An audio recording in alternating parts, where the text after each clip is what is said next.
been gigging pretty regularly since you're 15? Yeah, it's almost every weekend. I mean, forever. Have you been doing original music that whole time?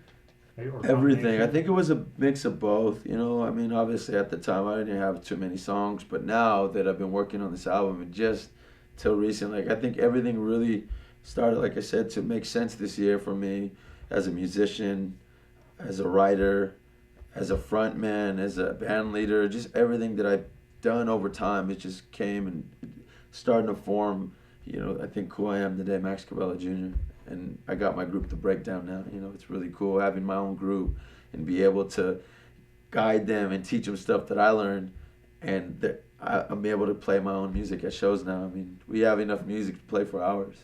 And so when did The Breakdown become like your official band? Yeah, that's another great story. Last year, you know, we've been friends since we were kids. I mean, we grew up playing baseball together, and everybody had their own elements in playing music, you know, this whole time. And until maybe 3 years ago, my buddy actually moved on the same block as, you know, right here down the street on 20th. And so he's like, let's jam one day. So I was like, all right, let's do it. And ever since then, we've been grooving and playing music. And you can see that our chemistry starting to grow so much more and better, to the point where, you know, I can look over and they're right there behind me just playing their butts off, you know, having fun and listening to the music. I mean, I haven't practiced since I was 15, so, you know, we're rehearsing again. It's been years. So it's pretty cool. We're really doing a lot of the stuff I've been writing, and it sounds amazing. I really having the time of my life right now.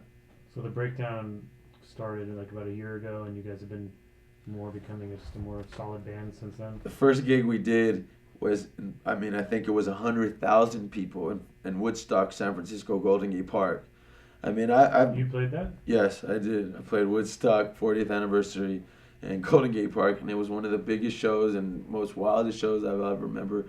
And for the band especially, because they didn't do nothing to that caliber yet. You know, they've done shows, and I've done shows. I mean, I've done big shows, but to actually go to Golden Gate Park and to sit that park and to play in front of that many people, our first actual show was breathtaking. I mean, it was amazing. It was another one of those moments where it's like sink or swim, you know, get out there and play your ass off. And that's what I've always been taught since a kid. Like, you get out there and you leave it out on the stage. My mom would always tell me, you know, it doesn't matter if there's 100 and million thousand people out there. If there's one person out there, you play your heart out, because you never know who that person is. And I believe it. And I've always held that close, and that's why music's always been real to me, and why I've always been passionate about music. You know, a lot of times I have my eyes closed, and it's not because I'm scared. It's just because I feel the music. I really do. You don't have to have your eyes open to like feel the music. You could just have your ears open and just be listening to what's around you and that feel. That's what that spiritual feeling again is, right back to that. It's that spiritual side of music. I'm really curious about these, like, because you've gotten quite a few big gigs and played with a lot of really big names. Like, how exactly has this come about? How do you get on all these gigs? Do you have a manager?